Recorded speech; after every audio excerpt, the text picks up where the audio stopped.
linda demais, é gostosa demais, delicada demais, demais.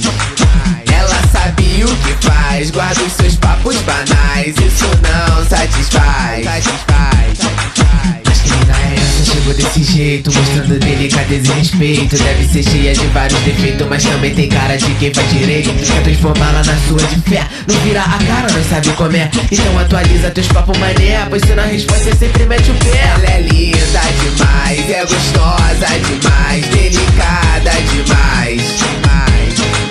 Ela sabe o que faz, guarda os seus papos banais, isso não satisfaz.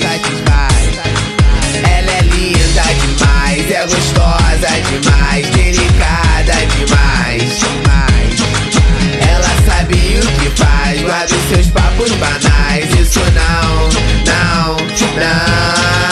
Dona dessa mina é angelical, já o rebolado é algo surreal. Ela só pode ser sobrenatural, porque ser gostosa assim não é normal. Ela estuda, ela faz cursinho, e na balada ainda manda um passinho. De tudo ela sabia um pouquinho, não dá ideia pra qualquer novinho. Ela é dengosa, ela é fogosa, ela é cheirosa, ela é saliente. Ela é safada, ela é ousada, ela é do tipo independente. Ela é de book, foca no look, marca presença, sabe como é. Tua mente flutua, fora ser sua, ela pode ser o que ela quiser. Chego mandando um verso no ouvido, uma mão vai na nuca, outra na cintura. Eu me aproximo, rebolo contigo pra fazer o que tem que manter a postura. Mandando logo aquele papo reto pra ela ver que eu não tô de bobeira. Não te amaria uma vida toda, mas te curtiria uma noite inteira. Ela é linda demais, é gostosa demais, delicada demais, demais.